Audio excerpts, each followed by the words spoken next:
մեր երկիր ներմուծվեցին տասնյակ հարյուրավոր միլիոնավոր դոլարներ, 100 միլիոնավոր դոլարներ, որոնցով այս բանակը, գաղտնիք բանակը մեր ժողովրդի գլուխը լվաց եւ մեզ համոզեց, որ պետք է հանձնվել, պետք է Ղարաբաղը հանձնել, 18 թվին այս հեղաշրջումը կատարեցին։ Հիմա մենք հասկացանք, թե ինչու դա կատարվեց, տեսանք հետևանքները, չնայած մեզ զգուշացնում էին այն ժամանակ, մենք չէինք հավատում։ Դե տեսակ, այո, կարողացան զավթել մեր երկիրը, կարողացան գտնել այս դավաճանների բանակը, կարողացան Հայաստանը բերել պարտության, կտրել Իրանից, Ռուսաստանը դուրս հանել ռեգիոնից, Իրանի վրա հեսա նոր հարձակում է լինելու, ռեգիոնում հաստատվելու է Իսրայելի եւ Թուրքիայի հեգեմոնիան, նրանք են իշխելու մեր ռեգիոնում, եւ ստեղծվում է հզոր հարավային Պարիս Ռուսաստանի դեմ։ Սա է Բրիտանիայի նպատակը։ Եվ մեր շուրջ ձևավորվում է այս թուրքական աշխարհը եւ մենք կամաց-կամաց խեղդվելու ենք այս մեղրի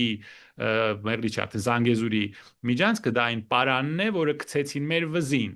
Այս պարանը գնալով սեղմվելու է եւ մենք խեղդվելու ենք, մեզ խեղդելու են։ Այնպես են անելու, որ մենք այստեղից դուրս գանք, մենք իրենց խանգարում ենք։ Ես այս օրինակը բերել եմ այն հյուսիսային պողոտան, որ կառուցում էին, այն հին տները, որ կային, խանգարում են։ Այդ մարդկանց հանեցին դուրս հյուսիսային պողոտան կառուցեցին։ Այդ նույն հյուսիսային պողոտան գնալու է Ստամբուլից դեպի Բաքու։ Մենք ենք խանգարողը, մեզ հանելու են դուրս կամաց-կամաց։